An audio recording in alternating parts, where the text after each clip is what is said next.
Do you want to understand how to create drop shadow and make your letters pop off the page like this? Stay tuned, I'm going to show you how to do that right now.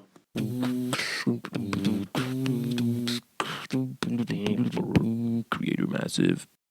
Welcome to Creator Massive. My name's Kato, and today I'm going to show you how to understand and create drop shadow for your letters. So for this example, I've chosen a simple light source that's moving from the right hand side of the page across to the left hand side of the page. It's moving evenly from right to left, not at an angle, just kept it nice and simple so that it's easy to understand what I'm trying to teach you. So I'm using an app for this called Procreate, and it's going to help me illustrate how drop shadow works. So that light source is coming and hitting the right hand sides of these letters, and it's pushing out a drop shadow to the left hand side of these letters. A drop shadow works best when it's nice and close to the letters. You can push it out as far as you like, really, but there's a certain point where it will start to look a little bit strange, and it'll become a lot harder to draw it in and manage what's going on. So for this example, and it's usually the most popular, is to just push it out a fraction from the letters. That way it stays nice and crisp, sharp, it keeps your original design nice and visible and doesn't overcomplicate the whole scene. You can move this drop shadow in whatever direction you like, really. It will work whichever way you want. For this example, I've just kept it simple, but a lot of people will normally push a drop shadow down to the bottom left corner, so the light source would be in the top right hand corner. But again, this one's just going from right to left because it created some interesting shapes, and I can start to explain certain things, certain key things that you need to do to make your drop shadow believable. Okay, let's jump in and start to draw in some of this drop shadow. Basically, what you're doing is copying the shadow edge of the letter out a little bit in the direction that you've chosen the light and a distance that you think will work. So for this one, the distance is roughly that. The direction and the distance all moving that same way. So let's just drop out this shadow for a bit and show you how to do that. So I would copy that edge, and then I'd copy that edge, and I move it down to this point. That's that same line. That's the direction and the distance as reference. And I would come out to here. That's that same line as reference. And then I would continue to pull that down there. Now, once you get up to this spot, most people may want to draw a line across like that. Now, if you're drawing a 3D block letter, that would work. But we're not here. We're copying the top layer onto the bottom layer. So we would just copy that front edge. And you copy that front edge until it just disappears under the letter. And that is what's giving you a believable drop shadow. Alright, let's have a look at some slightly more complicated areas of the drop shadow. So, at the bottom here, the top area is similar to what we've already been doing, so it should make sense. You're just copying those two lines the same, and then at the top here, where they get to that direction of light, you would then just cut it back, the same as that front-facing edge is.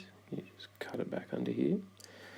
But then when we get to the bottom of this letter here, it's a little bit different. It's a smooth, gradual curve that moves towards the direction of the light and then merges with it.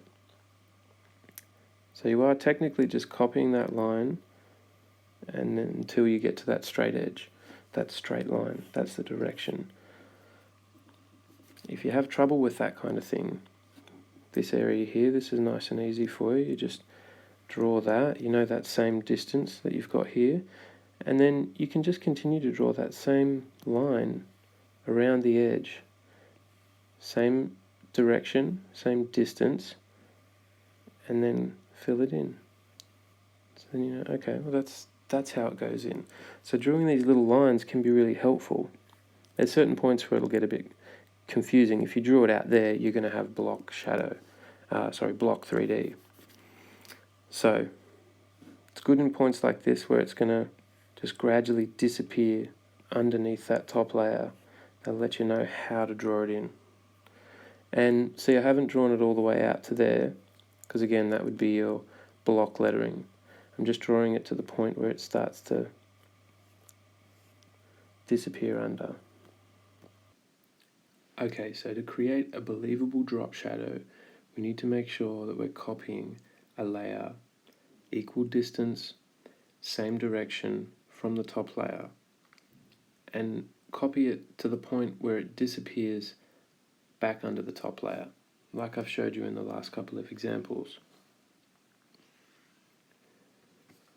Remember to use your reference lines if you get stuck, just to know what's going on. It's always going to help you in a tight jam as to finding out what you should do. So that same line is moving along here until it basically disappears. That's a nice smooth gradual one. That line disappears. Let's find another one. Here's a good one. So there's your distance. Drawing these lines just ends up disappearing again. So there would be your drop shadow. Again, you come out to that point and then you would start to copy that edge back as well. Same as you would on the top, same as you would here. You would just copy that back until it disappeared under. There's your drop shadow for that bit. These nice long curves, really nice and easy. That'll disappear behind the letter here. You can come back in and check that distance if you want to, or you can just eyeball it in. This bit here, again, you can use those lines to kind of help. So, yeah, they're basically the techniques that you would use in order to create a believable drop shadow for your letters. Now remember, you can create the drop shadow however you like. You just need to use those kind of ideas to keep track of where it's going and how it's looking, and when you need to disappear back underneath the top layer to make a believable drop shadow. So if I get rid of that light source, and just show you a few different examples of what it can look like. Just moving it in different directions. The light source has changed, so the reference lines would all be going from a different direction. In this one, they're all traveling this direction. So then your reference line would be like that.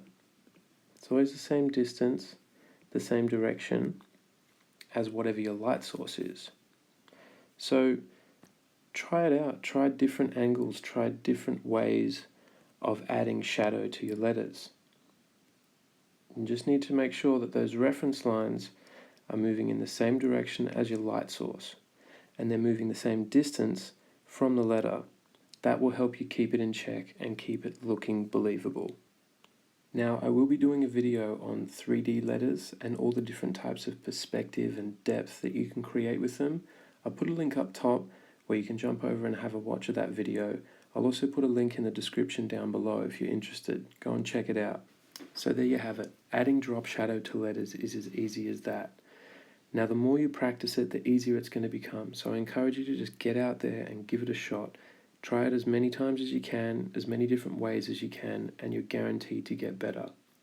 I hope you enjoyed today's lessons. If you got any questions for me, leave them in the comments down below, and I'll be sure to get back to you. Thanks for stopping by, and until next time, peace. Hey guys, I'm Kato. If you like what you saw in this video, give it a thumbs up down below, and hit that subscribe button so you stay up to date with all the videos I'm doing.